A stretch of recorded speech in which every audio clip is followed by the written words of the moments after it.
Hey, what's going on, everyone? My name is Trogdor, and welcome back to my YouTube channel. This is the 10th week of the NSTL, and I'm doing things a little bit different this time. I did not upload a team builder on, Saturday, like I normally do.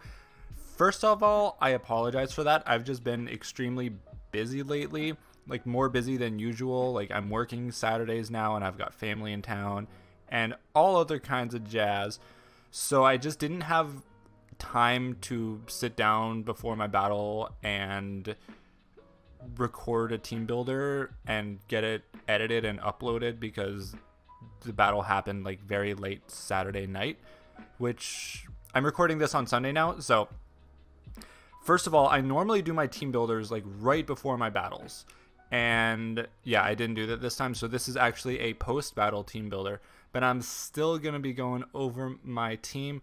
My opponent is the coach of a team that's gone through like 4 coaches now at this point, and this guy picked it up for weeks 10 and 11. And the current team name is the Hershey Bewears. That's a great name, by the way. And my opponent's roster is, let's see how much I can go for memory, or no, I'm just going to, it's Mega Scizor, Sylveon, Gliscor, Latios, Infernape, Rotom-Mow, Sneasel, Porygon Z, Seismitoad, Volbeat, and Dusclops. Now, a lot of these things are new additions to what was first drafted. There's just been like so many changes because so many different coaches and stuff. It started out like 0-3, and then you got picked up. The next guy went like 4 or 5-0 and just really improved the record. I think the second guy went like 5-1 before getting kicked from the league. And then the next guy got the team, made 1 transaction to grab Volbeat, and then dropped. And then now this guy's got it, Cameron, I believe, and recently picked up the Sylveon and Dusclops after dropping Azumarill. I was very glad when I saw I didn't have to prep for Azumarill anymore, but it's still a very threatening team. So the big thing is I really wanted to sweep with Zygarde this week, and I believe that's entirely possible. He's got a Sneasel, so obviously I have to run the Yachi Berry and Extreme Speed because it's going to be like a priority war, and at +1 I can Oko Sneasel with Extreme Speed after rocks, and I can just Oko a ton of things with 1,000 arrows after rocks after things have been whittled down. So yeah, Zygarde is basically my win con this week. It just does a ton of damage to a lot of things, and like even Gliscor isn't 100% safe switch, while it is annoying. But anyway, Heatran is just kind of like my, I need to get up rocks, but I might as well do damage in the process. And it really does like hurt my opponent's removal. Like Mega Scizor, like I'm predicting like Mega Scizor to definitely come because it's a fantastic defogger, super annoying for Zygarde, super annoying for Tapu Bulu. The Scizor being there made me almost not want to bring Tapu Bulu. Both the Scizor and the Sneasel, I was very certain of both of them coming, because Sneasel takes a huge steamy dump on both Zygarde and Latias. Like, it's a pursuit trapper, so Latias, that's basically why I in the end decided not to bring Latias, because of that.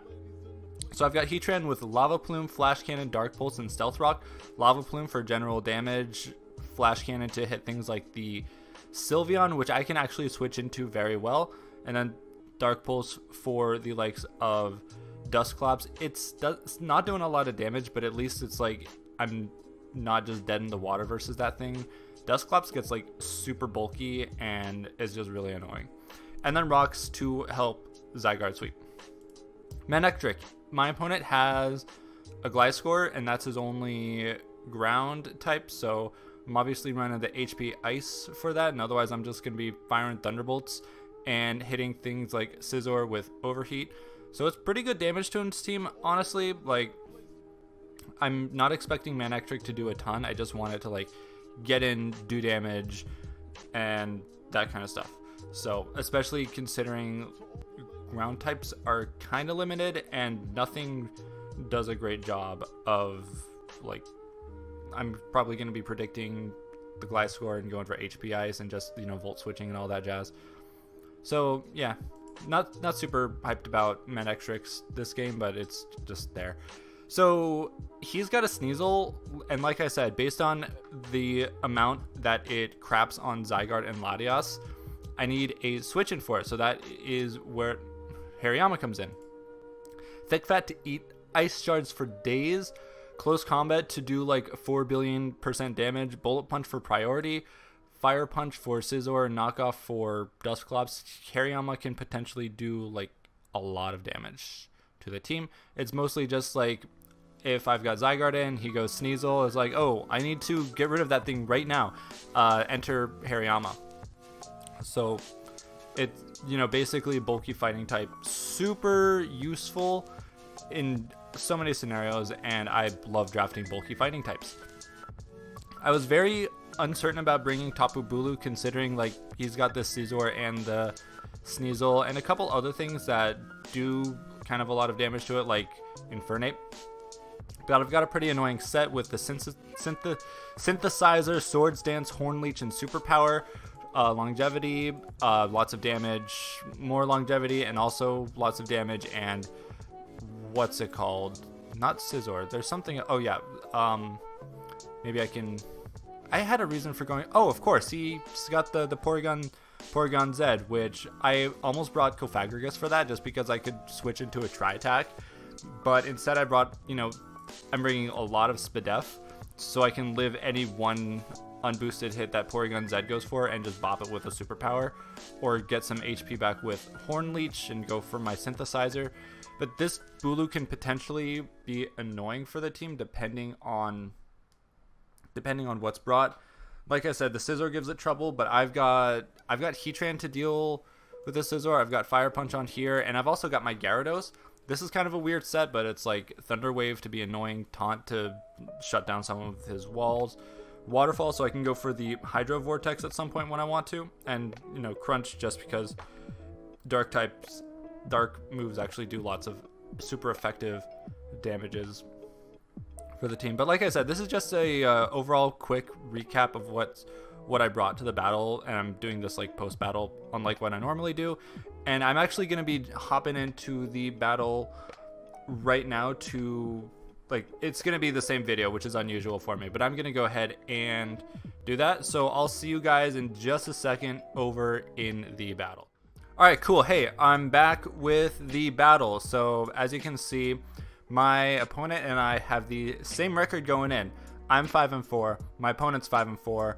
I've got a blower differential just because I've lost hard in the past, and my opponent's one bigger than has lost. And yeah, differential is just, you know, the metric that we go by. It's not, I'm not the biggest fan of winning that way, but, you know, whatever. So we're going in with the same record. Huge stakes for both of us. I didn't mention, but I actually have a chance of making playoffs in this league still, despite a lot of weird things that have happened. Basically, if I win out, I've got a very secure spot almost, and I have almost a definite spot in Division 1. If I win, even if I lose one of my next two battles, I can still be in D1 if I win one of those. So anyway, big stakes for both of us, and right off the bat, you might notice a couple things about the team that my opponent brought. First of all, there's a Volbeat, which I know that does Tail Glow Baton Pass Prankster thing, so that's gonna be interesting. My opponent brought the Seismitoad, which I very, very heavily under-prepped for. I did see that and think like, oh, well, I've got my Bulu, no big deal. I can just go for a Horn Leech and bop it. But it's still just something that I'm heavily under-prepped for. Like, I've got, you know, I don't have any random grass coverage on anything except for Bulu, so that could be a very annoying thing, very bulky. Gliscor, of course, I was expecting that to come. I do have decent coverage for it. Gyarados can do a lot of damage and stuff. Latios, that is You know, I can maybe take hits from it, from things like Hariyama, get it with a knockoff.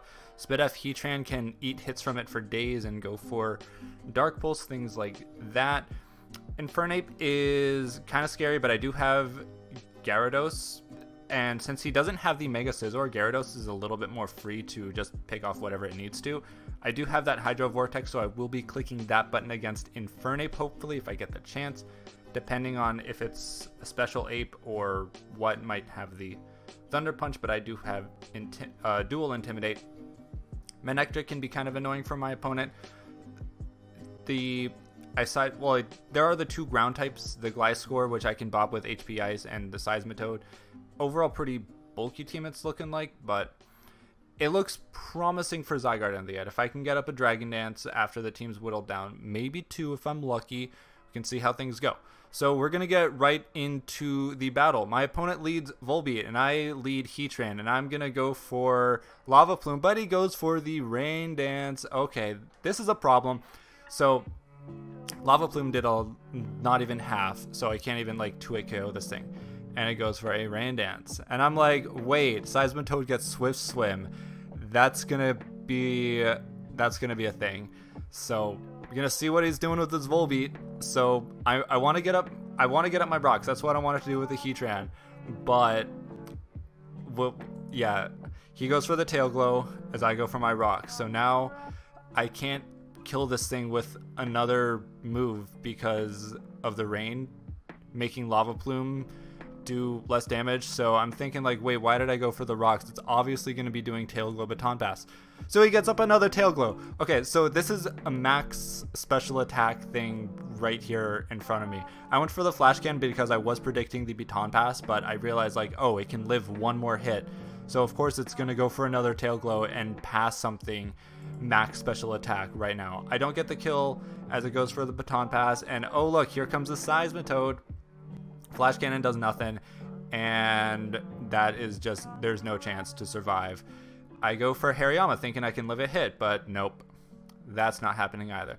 I go into Manectric because I can double into Gyarados to waste a turn of rain as it goes for an Earth Power, and even with -1 attack, nope, that's not happening either, and the rain stops. So that just happened, and that was kind of scary. I just had to stall out the rain as much as I could and lose 3 Mons in the process. Well, he's got a max special attack Seismitoad, and yeah, that's the thing. I was so heavily underprepared for that I just blew a hole right through my team.